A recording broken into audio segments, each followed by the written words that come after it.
Hola chicos, buen día. Bienvenidos a la siguiente clase para el décimo A y décimo B.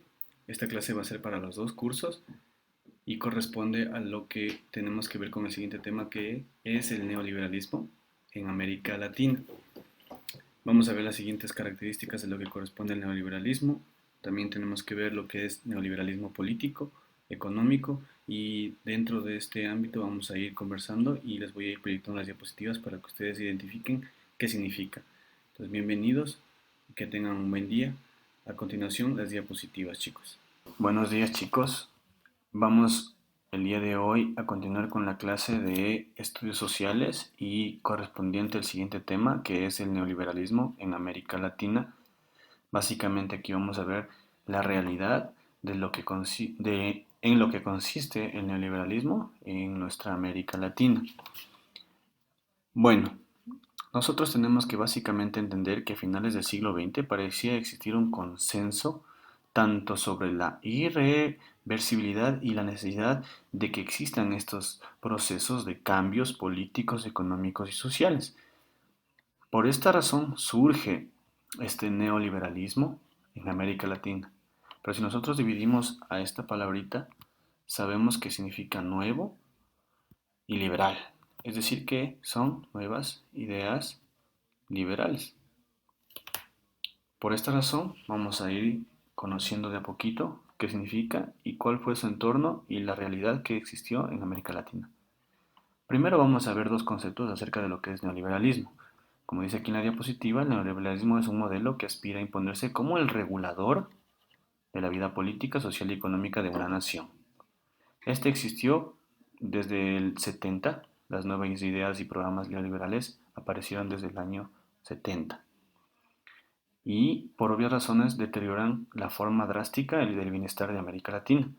Es decir, toda su economía, su política y su sociedad se fue deteriorando a raíz de que empezaron a nacer estos programas neoliberales en los años 70. Vamos con otro concepto acerca del neoliberalismo.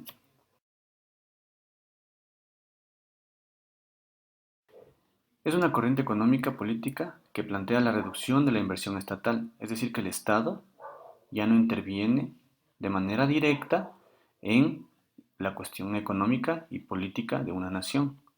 Se basa en lograr el funcionamiento de la economía y en el mercado libre, de toda distorsión gubernamental o ciudadanos organizados colectivamente. Es decir, que existe un mercado libre dentro de la corriente neoliberal, es decir, que no existirán aranceles y que existirá un mercado libre para poder mejorar la economía de cualquier nación. Ahora, si nos vamos al libro, en la página 115, podemos revisar que el neoliberalismo tiene otra conceptualización que básicamente refleja lo que estoy explicando aquí, que es una ideología que justifica el sistema capitalista y persigue la reducción de la intervención del Estado, lo cual implica que los mercados sean totalmente abiertos. Fomenta de una manera adecuada el modo del libre comercio. Cuando hablamos del neoliberalismo, hablamos del libre comercio, libre mercado, y a partir de una desregularización, es decir, todos los precios de las cosas que entran y salen a una nación no tienen una regularidad o una regulación de precios. Entonces, también el neoliberalismo se caracteriza por una idea de privatización que se fundamenta en la administración privada, que significa que la administración privada o las empresas privadas tienen una manera más eficiente de manejar la economía de una nación. Seguimos. ¿Cómo fue la introducción del neoliberalismo en América Latina? Aquí tenemos varios puntos, tenemos cuatro. Estados Unidos se posiciona como potencia mundial e intenta propagar sus valores. ¿Ya? Este concepto de aquí, la CEPAL, va a ser parte de una investigación pequeña que ustedes van a tener y ya les voy a indicar. Alianza para el Progreso, el Consenso de Washington en el 89, la Alianza para el Progreso en el 61. Estos se implementan y posteriormente fracasan. El modelo fracasa, el modelo del neoliberalismo fracasa. Tenemos también otro punto importante que es la deuda externa en América Latina. Al existir una deuda, obviamente los países necesitan de otro apoyo económico y obviamente dentro de estos excesos de endeudamiento externo, este modelo neoliberal permitió que se den esos excesos de endeudamiento externo. Obviamente estos excesos de endeudamiento externo se dieron por las múltiples guerras, dictaduras, todo este tipo de cosas que se dieron y que no favorecieron a los países pequeños.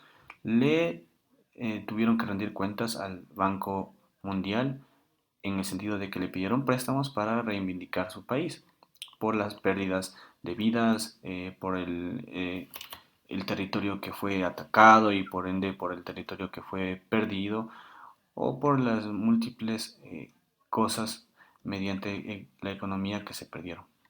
Y entonces provocaron en países américo-latinos que exista una deuda mucho más grande. Continuemos. Ahora, vamos a ver lo que es un Estado liberal. Ya, este Estado liberal, como dice aquí, se opone al absolutismo. El Estado liberal coincide con el capitalismo clásico.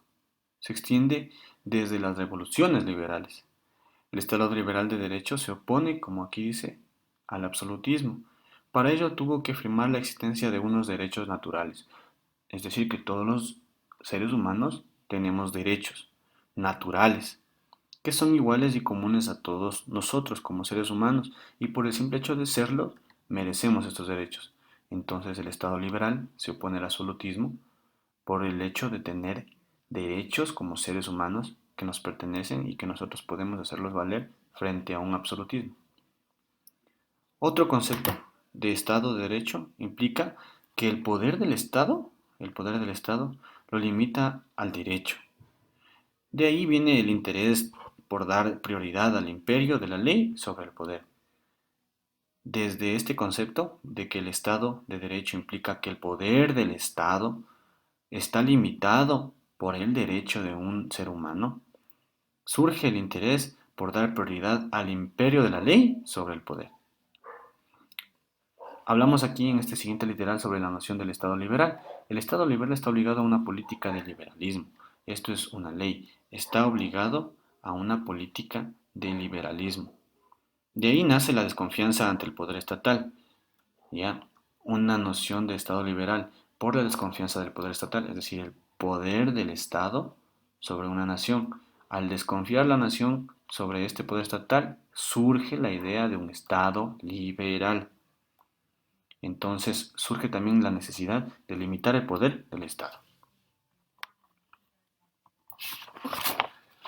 Tenemos también como Estado liberal otras ideas y básicamente estas tienen que grabarse, el reconocimiento de los derechos individuales y las garantías procesales, uno de los puntos importantes que fabrica el Estado liberal, la igualdad ante la ley, la separación de los tres poderes, ya no se maneja una monarquía, sino se manejan tres poderes del Estado, que son ejecutivo, legislativo y judicial, la separación del Estado y la Iglesia, es decir, que ya las ideas de la Iglesia no tienen que regir lo que diga el Estado, sino que una vez que se separan, el Estado maneja sus leyes y la Iglesia tiene que manejar sus ideales.